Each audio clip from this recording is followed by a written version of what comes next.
Gaza, background की कहानी क्या है कि गाजा से जो पैलेस्टीन का हिस्सा है, जो अरब देश था सेकेंड वर्ल्ड वॉर तक, उसके बाद जूस जिनको क्रिश्चियंस पिछली कई सेंचुरी से बहुत तंग कर रहे थे, उनकी परसिक्यूशन, उनको मारने पीटने और तंग करने की इंतहा हो गई जब एडोल्फ हिटलर जर्मनी में आता है और सेकेंड वर्ल्ड वॉर के दौरान कॉन्सेंट्रेशन कैंप्स बना के उनको गैस, पॉइजनस गैस सुंघा के मार देता है। वर्ल्ड वॉर खत्म होती है दूसरी, और उसके बाद डेड बॉडीज के ढेर मिलते हैं ज्यूज के। और उसके बाद ज्यूज, जो एक बहुत पुराना आइडिया था कि एक ज्यूइश लोगों का अलग से होमलैंड होना चाहिए, और हिस्टोरिकली जो उनके रिलीजियस स्क्रिप्चर में लिखा हुआ है जेरूसलम और उसके आसपास का इलाका होना चाहिए। तो जूस ने सेकेंड वर्ल्ड वॉर के बाद रियलाइज किया कि हमारा अब यूरोप में या दुनिया के किसी देश में सेफ रहना शायद पॉसिबल नहीं है, तो हमारा एक अपना धर्म के आधार पर देश होना चाहिए, और वो है इजराइल। और इजराइल बना कहां, जहां उस समय पर सेकेंड वर्ल्ड वॉर के बाद एक पैलेस्टीनियन अरब देश था, पैलेस्टीन। अब धीरे धीरे ज्यूज आते गए और पैलेस्टीनियन अरब्स की टेरिटरी उसके ऊपर कब्जा होता गया। अब पैलेस्टीनियन अरब्स के साथ अरब देशों ने खड़ा होना डिसाइड किया और बहुत बार वॉर्स की कोशिश की कि इजराइल खत्म हो जाए, लेकिन इजराइल खत्म नहीं हुआ। इजराइल की सर्वाइवल की जो लड़ाई थी उसमें अमेरिका इजराइल के साथ था। अब इजराइल ने इतनी तरक्की कर ली इकोनॉमिकली, टेक्नोलॉजिकली, छोटा सा देश है, समंदर के किनारे, पानी भी नहीं है, रेगिस्तान में, लेकिन इंडिया भी आज उससे हथियार खरीद रहा है, राइट? इतनी तरक्की कर ली, अपने सर्वाइवल पे जब आ गई थी।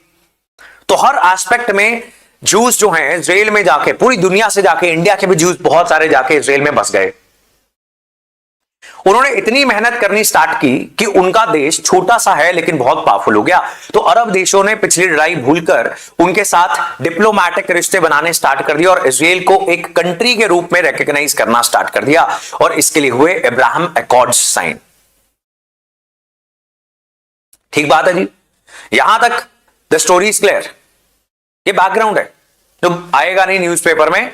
There is a video history of Israel Palestine conflict, उसको आप बहुत तेजी से घूमते फिरते देख लेना। तो वो स्टोरी आपके लिए बहुत जरूरी है, because every time this comes in the newspaper आप फिर कंफ्यूज हो जाओगे कि है क्या, मसला क्या है। तो मसला, ऐसी बहुत सारी वीडियोस चैनल के ऊपर अवेलेबल है, उसमें आपको मसले मिल जाएंगे सारे, राइट? कि अफगान सिविल वॉर में क्या हुआ था, हांगकांग का क्या इशू है, ताइवान का क्या इशू है, ये जो बार बार आते हैं न्यूज़पेपर में, right? Your responsibility to cover that. Serious aspirants जो हैं वो खुद खोज खोज के जानकारी पढ़ लेते हैं, राइट? नॉन सीरियस इंतजार में रहते हैं कि कभी कोई दिन आएगा जिसमें कोई मुझे बताएगा तो पढ़ लूंगा, वरना नहीं करूंगा पेपर क्लियर, और क्या, राइट? सो मैंने आपको बता दिया कहां पे सारा ज्ञान पड़ा हुआ है, साइंस एंड टेक से लेके, एनवायरमेंट से लेके, इकोनॉमी से लेके, द वर्ल्ड हिस्ट्री, बहुत कुछ सीख लोगे आप उससे, राइट जी? सुनाओ, अब ऐसा लग ही रहा था कि अरब देश और इजराइल, इन दोनों के रिश्ते अब सुधर जाएंगे, ये पिछली अपनी वॉर्स भूल जाएंगे, अब्राहमिक अकॉर्ड्स इन्होंने साइन कर लिए थे। लेकिन पैलेस्टीन, जो बचा कुचा पैलेस्टीन था, उसमें दो हिस्से थे, वेस्ट बैंक और गाजा।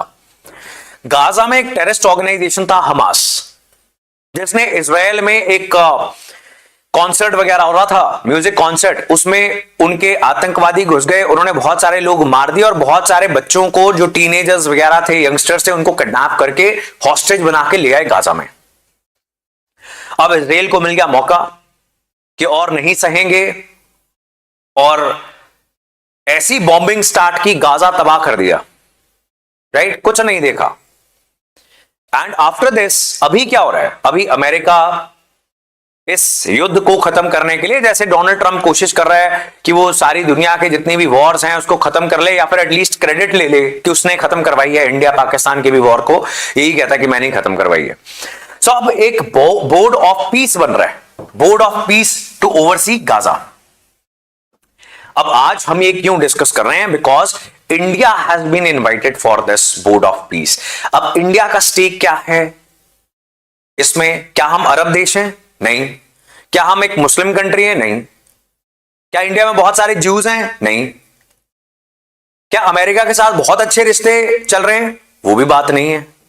तो यही हो सकता है कि इंडिया का स्टैचर अमेरिका को ऐसा लगा that India should also be on the dialogue table. अब जो पिछले कई सालों से सम पीपल से कि इंडिया का स्टैचर और गुडविल ग्लोबल अफेयर्स में बढ़ता जा रहा है एंड सम पीपल डिसएग्री, कई लोग नहीं मानते ऐसा नहीं हो रहा, करे राइट। और तो कोई कारण नहीं मिलता इंडिया को क्यों बुलाया जा रहा है। इसका एक और कारण क्या हो सकता है कि इंडिया एक न्यूट्रल कंट्री मानी जाती है, इंडिया साइड्स नहीं लेता। तो अगर आपको दो लड़ते हुए लोगों को चुप करवाना है तो इन दोनों की साइड में अगर कोई है वो तो नहीं करवा सकता, तो कोई न्यूट्रल व्यक्ति चाहिए। और न्यूट्रल व्यक्ति भी ऐसा हो जिसकी थोड़ी रिस्पेक्ट हो, स्टैचर हो, गुडविल हो, जिसकी बात सुनी जाए, दोनों साइड सुने कि इंडिया बोल रहा है तो सुनेंगे, क्योंकि America is on the side of Israel, बहुत क्लियर है। अरब देश या मुस्लिम देश जो इस बोर्ड ऑफ पीस का पार्ट होंगे, they are on the side of Palestine, because उनको इस्लाम की बात करनी है। इंडिया को इसकी बात करनी है, India is a secular and a neutral country. और जो सेंसिबल बात करता है, जो युद्ध के विपरीत बात करता है कि युद्ध नहीं होना चाहिए, शांति होनी चाहिए, this is not an era of war, ये इंडिया की फिलॉसफी है कि ये बुद्ध का देश है, ये युद्ध का देश नहीं है, right. So maybe that is one reason. अब इसमें आप देखोगे और कौन कौन सी कंट्रीज हैं, इजिप्ट है, Pakistan is also part of this. So the countries जो इस्लामिक वर्ल्ड की लीडर बनना क्लेम करते हैं, अरब देश तो ऑब्वियसली होंगे ही। सो अब इसमें इंडिया को भी बुलाया गया।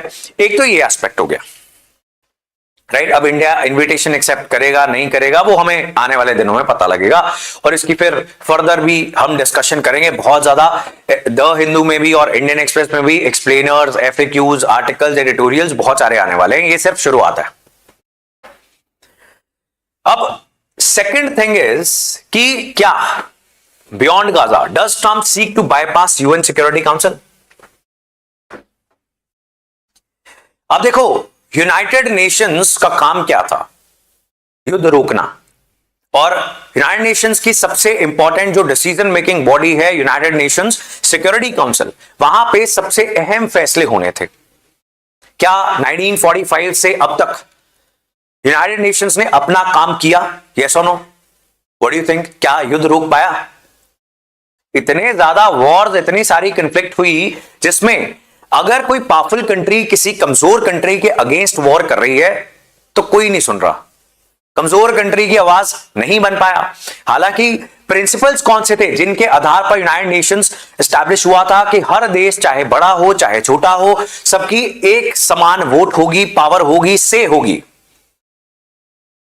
ताकि बड़े देश छोटे देशों के ऊपर कब्जा ना करें। बड़े देश गैंग अप करके जिस तरीके से कॉलोनियल रूल चलाया करते थे उस तरीके का कुछ ना करें। अब सिक्योरिटी काउंसिल तो कुछ कर नहीं पाती है। इनफैक्ट यूनाइटेड नेशंस और सिक्योरिटी काउंसिल भी वेस्टर्न कंट्रीज का ही एक टूल बन के रह गई। जैसे पाकिस्तान ने इंडिया के खिलाफ 1947 के बाद ही, तुरंत बाद 48 के अंदर ही एक युद्ध छेड़ दिया था, कश्मीर कब्जा कर लिया, तो इंडिया ट्रस्ट करके पहुंच गया यूनाइटेड नेशंस। और पाकिस्तान जो था उसने कोल्ड वॉर में एक्सेप्ट कर लिया कि हम तो अमेरिका के साथ रहेंगे, वेस्ट के साथ रहेंगे। वेस्ट उस समय ज्यादा डोमिनेटिंग था, तो फैसला जो है हमारे अधिकार में नहीं आया।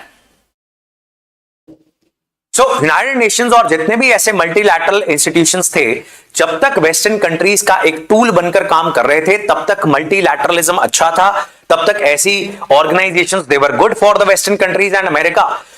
जब अब बाकी कंट्रीज जिनकी पावर बढ़ गई है, इंडिया की, चाइना की, इंडोनेशिया की, ब्राजील की, साउथ अफ्रीका की, जो कह रहे हैं कि अब हमारी भी आवाज सुनो, तो अब अमेरिका के लिए मल्टीलैटरल ऑर्गेनाइजेशंस जैसे कि United Nations, World Trade Organisation, UNESCO, ये सब अब काम की चीजें नहीं है। तो अब जो गाजा के अंदर पीस एस्टैब्लिश करने के लिए अमेरिका लेड एक क्लब बनाया जा रहा है। क्लब समझते हो? क्लब में मेंबरशिप होती है, सिर्फ गिने चुने लोग ही आते हैं। यूनाइटेड नेशंस में सब लोग हैं, सब कंट्रीज को एक समान इज्जत दी जाएगी, वोट मिलेगी, एटलीस्ट इन थ्योरी ये बात है। लेकिन ये जो अमेरिका लेड क्लब बनाया जा रहा है, board of piece, this might be the end of United Nations and United Nations security council. जैसे कि पहले क्लाइमेट एग्रीमेंट से अमेरिका निकल गया, पेरिस क्लाइमेट डील से, कि हम नहीं मानते, हम तो अपना डिसीजन लेंगे जी, और जो हमारे साथ हैं वो इधर आ जाए साइड पे। वर्ल्ड ट्रेड ऑर्गेनाइजेशन से भी अमेरिका बाहर हो गया। ऐसी 66 करीब ऑर्गेनाइजेशन से पिछले ही महीने अमेरिका अलग हो गया, बिकॉज नाउ अमेरिका के लिए मल्टीलैटरलिज्म काम नहीं करता, लेकिन इंडिया के लिए और जितनी भी डेवलपिंग कंट्रीज हैं जिनको आज इन मल्टीलैटरल ऑर्गेनाइजेशंस का फायदा मिलने वाला था, उनके लिए करता है। तो अब इंडिया को क्या करना चाहिए, ये एक बड़ा क्वेश्चन है। आने वाले दिनों में हमें पता लगेगा क्या इंडिया बोर्ड ऑफ पीस का पार्ट बनता है या नहीं बनता। इज इट क्लियर जी ऑल ऑफ यू? यस और नो? कोई कंफ्यूजन यू कैन आस्क। अभी तक अगर आपको कोई दिक्कत परेशानी दुविधा चिंता है तो पूछ सकते हो। और आप में से 10% जो बच्चे लाइक भी दबाते हैं वो भी दबा देना। 10% ही दबाते हैं, बाकी सब कह रहे हैं कि नहीं सर्दी बहुत है, जेब में से हाथ नहीं निकालेंगे हम तो।